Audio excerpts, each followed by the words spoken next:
Hello, in this video I want to show you how to power off and on your Microsoft Surface Pro X.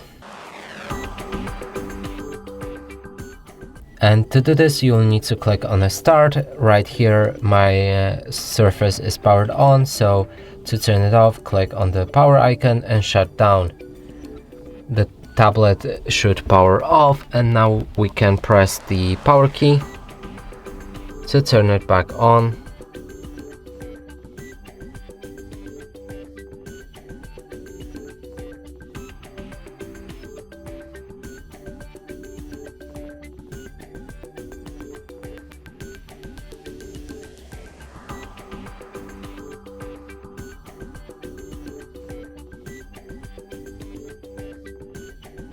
And that's it for this video. Hope you like it. Please consider subscribing to our channel, leave a like and a comment below.